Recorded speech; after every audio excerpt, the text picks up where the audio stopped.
आदरणीय प्रधानमंत्री मोदी जी उस समय आपातकाल जब लगा था तो 25 वर्ष के थे। तो उन्होंने उस समय भी देखा होगा और आज भी वो अपने शासनकाल को देख रहे हैं। अघोषित आपातकाल लगा रखा है। अब केंद्रीय गृह मंत्री आदरणीय श्री अमित शाह जी क्या कहेंगे? उनको तो प्रोपगंडा करना है। तो ये जो अघोषित आपातकाल है, उस आपातकाल से ज्यादा खतरनाक अभी स्थिति है। और कोई अगर सरकार के खिलाफ बोल रहा है, आवाज उठा रहा है, उसे जेल में बंद किया जाता है। जांच एजेंसियों का दुरुपयोग हो रहा है। आदरणीय प्रधानमंत्री मोदी जी उस समय आपातकाल जब लगा था तो 25 वर्ष के थे। तो उन्होंने उस समय भी देखा होगा और आज भी वो अपने शासनकाल को देख रहे हैं। अघोषित आपातकाल लगा रखा है। अब केंद्रीय गृह मंत्री आदरणीय श्री अमित शाह जी क्या कहेंगे? उनको तो प्रोपगंडा करना है। तो ये जो अघोषित आपातकाल है, उस आपातकाल से ज़्यादा खतरनाक अभी स्थिति है। और कोई अगर सरकार के खिलाफ बोल रहा है, आवाज़ उठा रहा है, उसे जेल में बंद किया जाता है। जांच एजेंसियों का दुरुपयोग हो रहा है।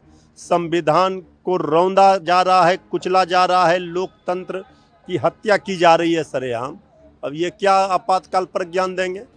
आपातकाल पर बोलने का कोई नैतिक बल भाजपाइयों को नहीं है।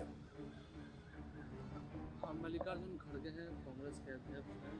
उन्होंने तंज कसते हुए कहा शशि थरूर पर कि पहले देश है या पहले मोदी? ये ठीक ही कहा है। कांग्रेस पार्टी के राष्ट्रीय अध्यक्ष हैं आदरणीय खड़गे जी। पार्टी में रह करके कोई अगर कहीं और दिखाएगा भक्ति, तो ये कोई पार्टी बर्दाश्त नहीं कर सकता है।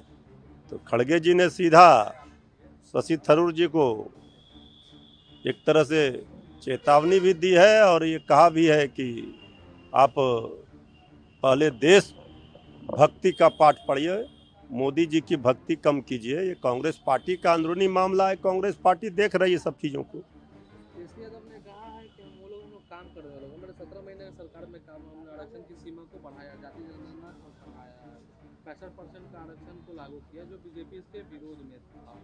देखिए, श्री तेजस्वी यादव जी के 17 महीने का जो डिप्टी सीएम के रूप में कार्यकाल रहा, ये स्वर्णिम अक्षरों में लिखा जाएगा।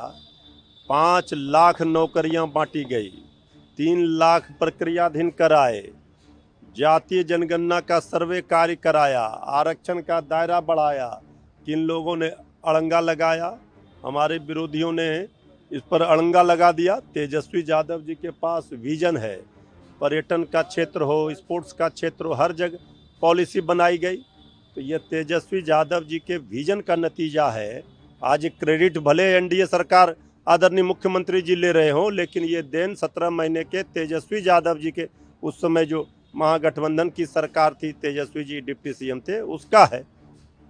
ये चुनाव आयोग के संशोधन पर नया विवाद हो गया है कि जो मौजूदा मतदाता उसको स्व सत्यापन के लिए कहा गया और इसको अनिवार्य किया गया। देखिए, चुनाव आयोग निष्पक्षता के साथ बिहार में स्वच्छता के साथ साफ सुथरे तरीके से चुनाव संपन्न कराए। पूरे देश में एकमात्र राज्य बिहार है जहां चुनाव हो रहे हैं।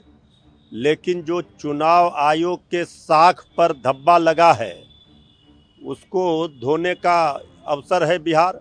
महाराष्ट्र में जिस तरह से फर्जी वोटर को जोड़ा गया था, श्री राहुल गांधी जी ने इस सवाल को उठाए थे। और जो चुनाव आयोग कटघरे में है, सवालों के घेरे में है, उनको बचना चाहिए। किसी के दबाव में, सरकार के दबाव में काम नहीं करना चाहिए। ये लोकतंत्र की मजबूती के लिए चुनाव आयोग अहम भूमिका है। और चुनाव आयोग अगर बिहार में कोई फर्जी वोटर को जोड़ने का काम करेगी और हमारे जो वोटर हैं उसको हटाने का काम करेगी, तो ये बिहार बर्दाश्त नहीं करेगा। ये चुनाव आयोग अभी जब 2-3 महीने बचे हैं, 2 महीने चुनाव के, अब ये कह रहे हैं कि हम पुनरीक्षण करेंगे और रिवीजन करेंगे। वोटर लिस्ट का रिवीजन करेंगे, मतलब फर्जी वोटरों को जोड़ेंगे आप और जो वोटर हैं उसको हटाएंगे, ये सब नहीं चल सकता है। चुनाव आयोग से अपील है कि वो निष्पक्षता के साथ चुनाव कराएं बिहार में। अगर महाराष्ट्र वाली घटना दोहराई गई तो ये उचित नहीं है। आज छात्र युवा संसद श्री तेजस्वी यादव जी ने छात्रों नौजवानों के लिए काम किया है, उनके भविष्य को सजाया संवारा है। तो युवा संवाद के माध्यम से अपने युवा साथियों को, बिहार के युवाओं को संदेश देंगे।